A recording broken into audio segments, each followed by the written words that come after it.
Okay, so we're back. Yeah, we're back. We've got the grand finals coming up. We have PND and Mega K coming from losers versus Undeadjim, who's coming from winners. This is, as I said earlier, Undeadjim's first tournament, so massive props to him for coming all the way here and making grand finals on the winner's side. Aquaman versus Bane, it's not really considered to be that much of a bad match. 6-4 Bane, it's widely considered by Bane players for this. Before these grand finals, before the grand finals kick off, I want to give a massive thanks to Warner Brothers UK for supplying us with a collector's edition of Injustice, giving us a little bit of support for this tournament. It's really great of them to have done that. And obviously, you know, thanks to Electronic Dojo for hosting Injustice. It's great to breathe a little bit of life back into this game. Obviously, after about a year hiatus, really, of not having much tournaments for the game at all. So it's great to have an outlet to play. Getting straight in here, Omega already has Aquaman cornered. This is why it's considered tough for Aquaman, because he cannot get off the ground unless he blocks correctly. And against Bane, obviously, that's not always the greater there. And that was a very, very unsafe forward too, but we'll work with that. He's seeing a lot of confidence right now from Omega. See if he could win the first tournament in the UK with Bane. Now, if this just doesn't work, I'm more than likely going to see a character change from Undeadjim. But, you know, he plays a lot of characters. Martian Manhunter, oh my goodness. Oh, the reads.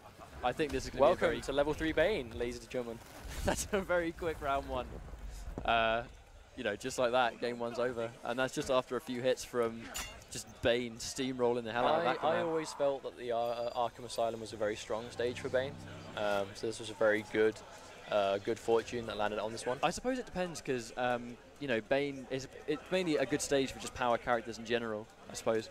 You know, absolutely. The amount of projectiles you get from just interactables that power characters can use. Well, that's Injustice though, isn't it? I mean, every character, well, most characters have dirt involving the interactables. Now, it's just something you have to really accept when you play it, is that it's not the most conventional means, but it is there to be used, and both characters do have access to it. Now, as I said, Undeadjim plays a lot of characters, and after a match like that, I don't see him. The Flash.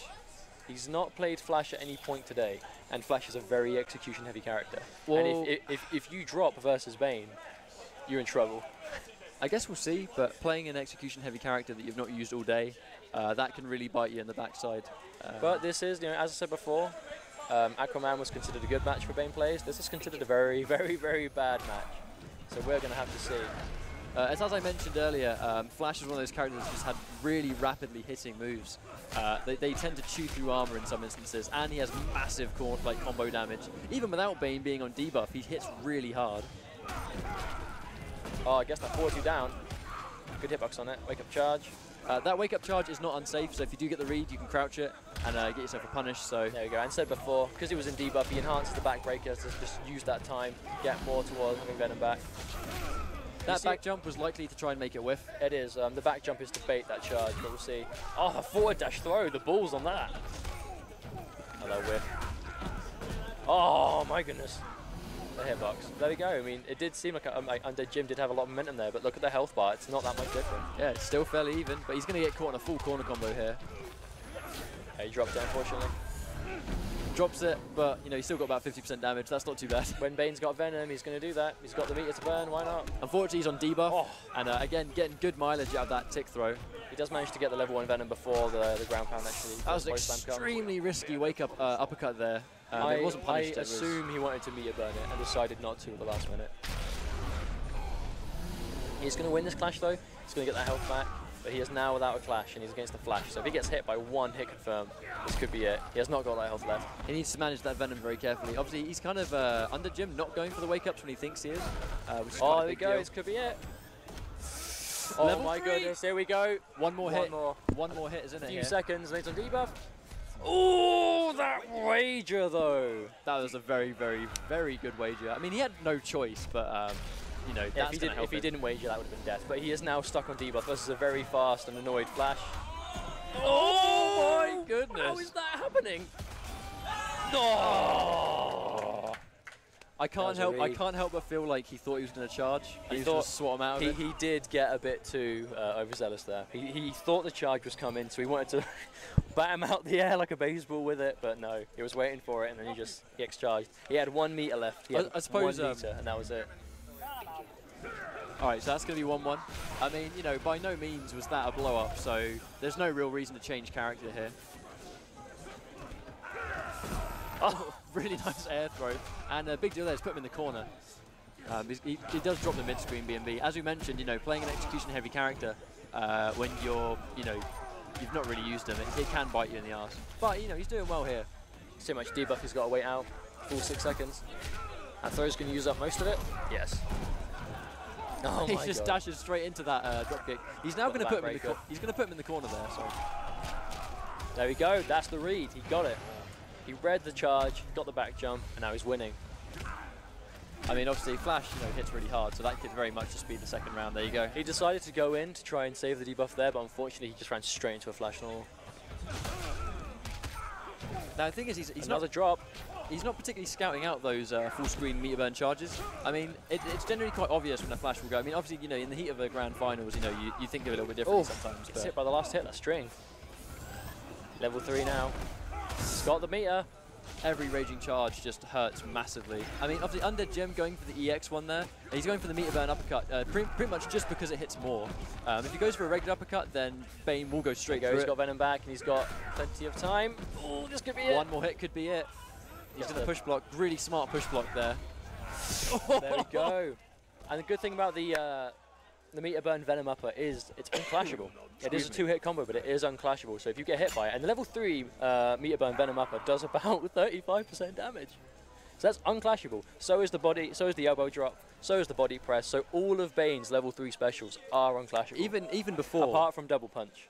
The thing is, right, even before Bane's changes, he was bad before. He was very bad before. No, but even before his latest buff he received, he still had a pretty good comeback factor because of the damage of his single hitting Venom moves. But damage was all he had. Yeah, but his Venom cooldown was terrible. His forward dash was abysmal.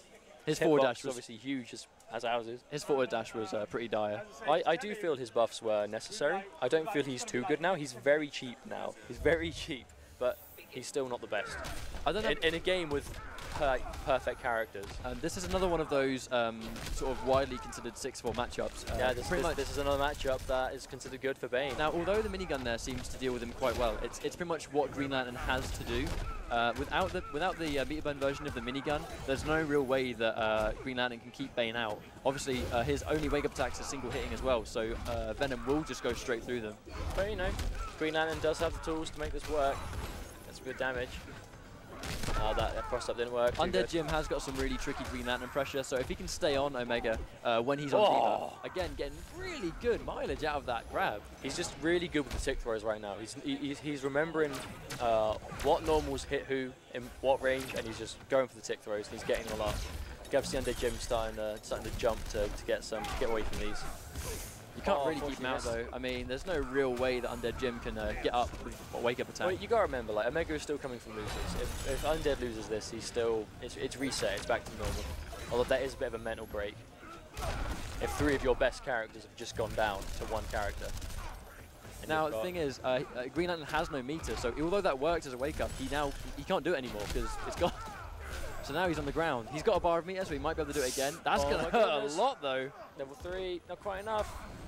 Oh, there we go. That's the reset. We are now back at neutral. So, Omega has just sent Undead to losers. They are now both in losers, so this next 3 out of 5 set will determine who wins. The big deal here really is that Undead has, I think, the bouncing between characters, it's not helping him that much. He needs to... It's not being a disaster. Like, he did win a game with the Flash. He did bring it close in the second one. But the issue is I just think that Omega is familiar with these matchups. So Undead, I mean, if he wants to keep going, then it's up to him. I was about to say he's not picked Martian Manhunter yet. He does have a very, very impressive Martian Manhunter, so this could be a problem. Yeah, it was Undead's Martian Manhunter that sent me into losers, so it's definitely a really, really good. He's just a really good player in general, and he plays good characters, so it's a really good combination. He's going through a lot of characters. He's playing them really well, so you can't not respect that. Right, so. Martian Manhunter, I can't really speak for this matchup. I'm really inexperienced in it, so I would think it's a really weird one. I mean, again, Martian Manhunter only has single hitting wake-up moves. He has got a teleport, and I'm not sure if that gets stuffed by certain things. But the amount of damage that Martian Manhunter can do, that will hurt a debuff of Bane quite a lot. Oh my god! Now, because Bane entered debuff Welcome to Injustice. It's because Bane entered debuff as that combo ended, so it was like 40% into another 40%. This is ridiculous. This looks hard. But, you know, are we going to see, if Omega does lose this, are we going to see a character swap? Because I'm seeing a lot of unfamiliarity here. Yeah, he's got the armor there, so Martian Manhunter can't really do the attacking wake-ups, but, you know, obviously uppercuts will just go straight through them. Alright, so we are going to see Bane win this clash. A good hit confirm. Yeah, the orb's going to hit him there, and that might close it out. One more hit should do it. There we go. Alright, so are we going to see him swap to his Batgirl, or are we going to see him stick with Bane? Because that did not look very pleasant. I kind of see him change into Batgirl, to be honest. It's just, that looks tough. I mean, I don't know if the matchup is really tough, but it looks very much like Undeadjim was in complete control of that. You know, the pace of that match was his from the start to finish. He has gone for a rematch, though. He's pretty confident, I think. Obviously, Martian Manhunter goes into trait. He just gets a lot longer limbs, cause a few problems for some characters. The question is, can he stop that underground teleport? Because that is what's giving him the issues. I think we might see a couple of sort of almost unorthodox attempts to try and beat that teleport on wake up just to see if it works. But he's on debuff, so fortunately he does drop the combo there. If he's debuffed, so that would have hurt him a ton. Obviously, using the EX grab again just to use up the debuff time. Just beating that armor out. Back-to-back uppercuts there. Oh, the damage. So the Venom Upper beats the teleport. Interesting. Oh, that's a lot. Oh, he goes for a whiff punish there, but he just doesn't quite get it. Martian Manhunter's trait has gone down now, though. So obviously, Omega doing a much better job here. You can tell he's kind of feeling it out here. He's trying to come to grips with what works. He's going to have to go for the upper there. I see him doing more uppers on wake up. Undeadjim's going to have to start blocking those rather than pressing buttons if the uppercut beats it clean. There we go. There you go. 1-1. Obviously, with Jim, the thing is, Jim started blocking more. Because of those Venom uppercuts, he caught on that he was in a Venom upper. That being said, then he starts blocking. Bane going to get hit by the command grab. Exactly. Bane can just pressure him once again. This is where the fear comes from when you're fighting Bane, because as soon you have to block on his wake up. Because if you don't, he is going to endlessly double punch. He's going to Venom upper if you're in the corner, and as soon as you block, you're opening yourself up for the command grab. The only saving grace is he can only do it when he's traded, and a good Bane manages that trait, so he's always traded. And when he's not got it, he's not in too much harm's way. But he has to get the knockdown. That really is the big deal with doing the little things like deliberately prolonging your combos, or deliberately doing meter burn versions of your command grab just to use up that debuff time. So you can't hurt him. The way you kind of we're gonna see the crossover. No, he's not got debuff. No, he's controlling this right now. That low is unsafe as far as kept away. We're gonna see some of this Martian Manhunter. There we go. Martian Manhunter's going to have to keep him the hell away if he's wanting to win this match. As soon as he gets knocked down, he is not going to be in a comfortable area. Good throw there, though. A very, very, very brave throw, to be honest. Oh, he caught him. And he caught the end of the debuff as well. It's always good when you time your Venom so it runs out at the end of the round, where you can just wait for a few seconds to go away. Good chip setup. Now that teleport, it's quite an issue for characters that play keep away games. So the idea is, it's like it's almost like a free way in against certain characters. But against Bane, again, with so much armor. Ooh, the grabbing. We're punished. No, we're not, but it's all right. Gets the block. Gets the double punch. He's got the knockdown. Oh, they drop kicked him in the back. That hitbox is insane. Level 3. Oh, one more hit. Oh, right in the face. Obviously, level 3 breaking armor, so he just punched him straight in the face. He had to wager. He was on debuff, but he had to get that health back. He can't use the meter to keep him away because it's not working. He's just going to have to use that meter to get health back and not get knocked down. Martian Manhunter now full screen. He's trying to get in, though. Oh, the risky business. He's doing it again. He's got all these barrels. He's got the interactables there. That's going to help him really big. Oh, here we go. So risky here. Oh, my God. Oh, if he had one more bar is all he needed. I like the adaptation, though, because the first match of the reset was dominant. Undeadjim just handed him his ass. The thing is, now we're seeing a 2-game comeback just because he got the knockdown and he can't get up. It's that Venom upper. It stops you. It's now Omega's realised that the Venom upper stuffs every wake up.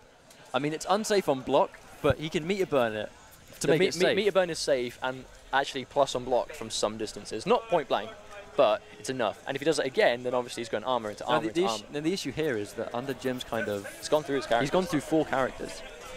Superman. If anyone can stop him, if anyone can stop him, it's got to be Superman. Man of Steel. He's got to try. He's got to give it a go. Right, now, here's the thing. Thing is, it's the trait that's giving them problem, and that's what Superman can stop. This is a good pick. I like this. It just depends on, again, Omega seemed to play the matchup really well against Dread. You know, but the only issue was that... Oh, get shoved. Shoved, mate. Get off me, Superman. Oh, now that was really risky, doing Wake Up Scoop. He's only got 1 game potentially left to make a difference. Nice, makes it weird. Doesn't get the follow-up though.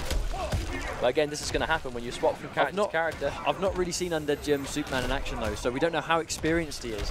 And that's the thing, I mean, that's a lot of characters to go through in one grand final. It's like, you know, you get 6 games in grand finals, he's gone through 5 characters. Omega did get the input error there, but it wasn't capitalized on. Yeah, that's the issue. Unfortunately, Bane can't backdash or press buttons there because the trait will catch him. Oh, another scoop. The thing is, I don't know, I don't actually Another drop, unfortunate. There we go. I'm not really a fan of those wake up scoops. I think if Omega starts scouting those, he's gonna punish them so hard. Blocks. Oh no, the debuff just in time. He had the. Oh, that was wonderful. That combo is obviously going to use up all of the debuff time. That's what I want to see. And you just get Superman punched right in the face there. Right, match tournament point to Omega K. Tournament point, Omega K came from loser's bracket. Sent here by Dread Knight. He has got Undeadjim in the corner. I mean, that's where he wants to be. Really smart armor there. Now he's got him in the ground. The blender starts. This is pretty much exactly where Omega wants him to be. Oh, he's caught him though. He cannot get out. There's no escape from this. And obviously he tried to push block that. But when you go for armor, you can't push block armor. Yeah, the push block, just the armor absorbs it. It's in your face still. Doesn't accomplish anything. But he did get the health back. But unfortunately, that's it. He's got no more trait. Debuff with trait. Oh no, the drop. No meter though. That was unfortunate. He just used. That's going to be a whiff punish as well. He's got the venom. Remember I said I don't like those wake up scoops. This could be it. There we go. Omega K, PND Omega K is your VSFighting 4 champion for Injustice. Winning it with Bane, coming all the way from losers. Obviously doing it for PND. Huge, doing it for PND. Huge props to Undeadjim. Piccadilly Nerf Demanders make their return. Like I said, look, this was Undeadjim's first tournament. He did amazingly well. He did a bloody good job. Every character he pulled out in this top 4, I was impressed with. I think the only problem with... For an online player, making the adjustment to playing offline against other people who have been playing it just as long as him, bringing it this close, getting grand finals. I suppose the issue was... I just suppose the issue here was that I kind of feel like he almost went for too many characters. Because he obviously is capable with all of those characters, but in grand finals where you've got someone who's going the same character again and again and again, like, if you're going to keep bouncing between, he's in the flow of that character, and you're not, if you know what I mean? He was definitely getting in some kind of rhythm there at the end, especially with the Bane. He was bringing it out. He was getting that venom, and he was not letting him get out of the corner at all. I was really impressed with the adaptation. He started catching on against what characters, what moves can I do, you know, what can I hit, like even the Martian Manhunter, just doing little things like realizing that the venom upper works, and then just going for it. Fantastic. Right, cool. Well, thanks again. I want to do a couple of shout-outs quickly. Thank you to everyone taking part in the Injustice tournament today. It's been a massive, massive amount of fun. Huge final congrats to Omega K taking it first with Bane. Always good to see. And again, I would like to have a massive shout-out to Warner Brothers UK for providing us with the prizes, with the posters as giveaways. It's all great to see that kind of support, especially from publishers like that. And I would personally like to give a shout-out to, again, Ludus Magnus, as always, for their continued support of Injustice. And myself and Ketchup in particular. Always good to see them doing their bit. Cool, guys. Well, this is Razor CG Ketchup Mustard signing out. We'll see you in Mortal Kombat X.